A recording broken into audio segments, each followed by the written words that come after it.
The following is a presentation of the Eagles Sports Network. Joined by Carson-Newman track and field coach David Needs, I'm Eric Cain, and this is seeandeagles.com. Coach, team set to head to one of the oldest track and field meets in the United States at the Penn Relays this weekend. Last year, you took junior jumper or sophomore at the time, TJ Davis, and he placed fifth. Beat out a number of Division I opponents and Olympian hopefuls and whatnot.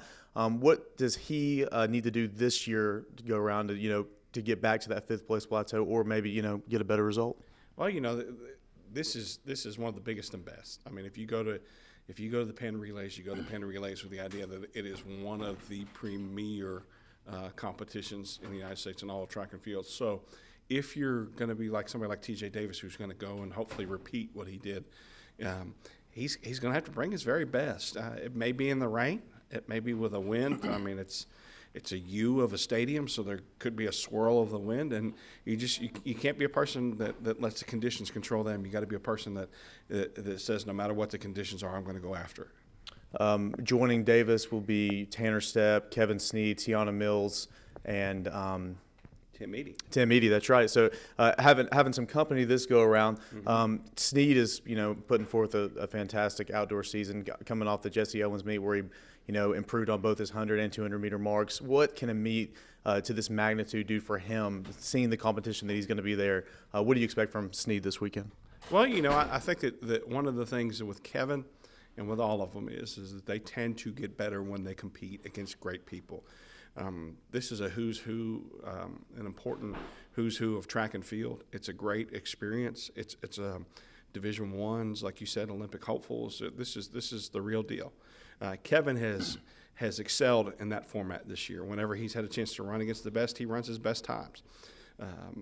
We're hoping that everybody else will take this experience and do great. Tanner is in the Olympic, or not the Olympic, but the elite high jump competition, which is very special. We've had a couple injuries.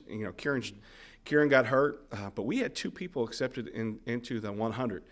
You're lucky if you get one, and we were fortunate enough at Carson-Newman that we got two. And I think I was talking to somebody today. I think that's a testimony of who we have and what we're trying to get done as a program and where we plan to go. Last year, Lenore Ryan was the only other team in the conference that sent representatives to the Penn Relays. This year, what are some teams in the conference that might be sending a representation, as well as teams in the region? Well, I know that Queens will be there. There aren't many. There aren't a lot of Division II teams in the meet. It's mostly Division I. The University of Tennessee is going to be there with people. Last year we were there. Oregon was there.